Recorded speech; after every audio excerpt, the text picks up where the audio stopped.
Shalom, salam sejahtera. Kembali renungan malam seiman hadir pada malam hari ini yang berjudul Perumpamaan Harta yang Tersembunyi. Ditulis oleh Dr. Kathleen Liwijaya Kuntaraf dan Pendeta Dr. Jonathan Kuntaraf. Hal kerajaan sorga itu seumpama harta yang terpendam di ladang yang ditemukan orang, lalu dipendamkannya lagi. Oleh sebab sukacitanya pergilah ia menjual seluruh miliknya lalu membeli ladang itu. Matius 13 ayat 44. Kita akan teruskan renungan malam seiman ini dengan perumpamaan Yesus yang lain untuk lebih mengerti tentang siapakah Tuhan itu. Untuk itu marilah kita menyelami perumpamaan mengenai harta terpendam dan mutiara yang berharga itu. Setelah belajar tentang bagaimana Tuhan itu meninggalkan segalanya untuk datang menemukan kita di dunia ini, maka kita dapat memeriksa hati kita masing-masing dan melihat apakah hal yang paling kita hargai dalam kehidupan ini. Nah, jika Anda hanya dapat memiliki satu hal saja dalam kehidupan ini, apakah yang Anda akan pilih? Lihatlah hati Anda dengan sejujur-jujurnya selama 1 menit. Apakah yang Anda paling cintai? Untuk apa Anda menyerahkan segalanya agar memperoleh apa yang Anda cintai? Apakah Anda percaya bahwa jawaban Bapa Surgawi atas pertanyaan-pertanyaan di atas adalah Anda sendiri? Apakah Anda percaya bahwa pencipta alam semesta itu sangat mencintaimu? Apakah Anda percaya bahwa Ia telah menyerahkan segala-galanya untuk memiliki hubungan dengan Anda? Setelah Tuhan menciptakan Adam menurut gambarnya, Tuhan berkata, "Tidak baik kalau manusia itu seorang diri saja. Aku akan menjadikannya seorang penolong yang cocok untuknya." Sebagaimana yang terdapat dalam Kejadian 2 ayat 18. Tuhan membawa setiap hewan yang telah diciptakannya ke hadapan Adam untuk melihat apakah ia menganggap salah satu dari mereka cocok sebagai penolongnya.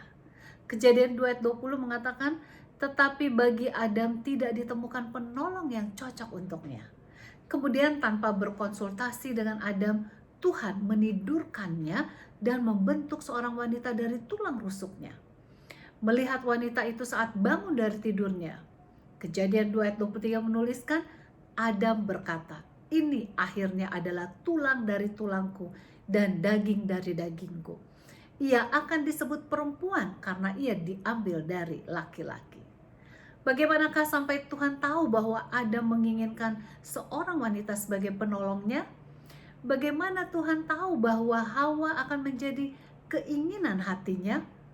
Tuhan tahu bahwa Adam sangat merindukan seorang pengantin wanita karena Adam diciptakan menurut gambar Tuhan, di mana keinginan terbesar dari Tuhan adalah untuk menjalin hubungan dengan kita, yang Alkitab sebutkan sebagai mempelai wanitanya.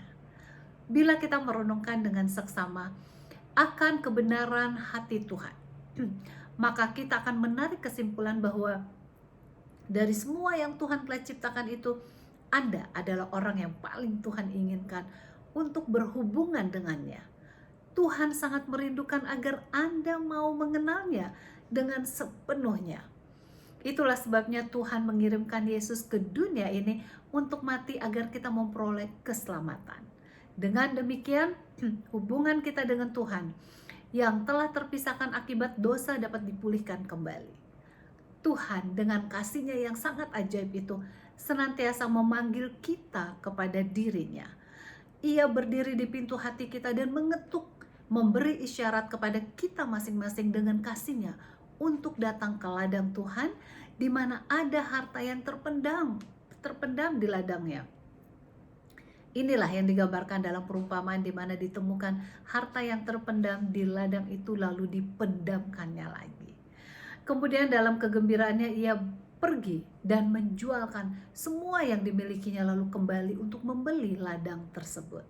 Sekali lagi, kerajaan surga itu seperti seorang pedagang yang mencari mutiara yang bagus, yang setelah menemukan satu mutiara yang sangat berharga itu, ia pergi dan menjual semua harta miliknya dan membeli mutiara tersebut.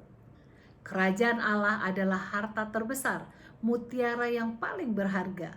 Hubungan dengannya adalah suatu hal yang sangat bernilai sepanjang kehidupan kita. Mengejarnya dengan sepenuh hati adalah mutlak ambisi terbesar yang dapat kita miliki.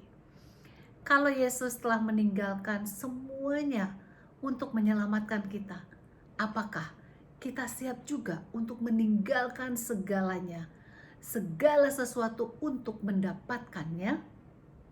Tuhan Yesus memberkati.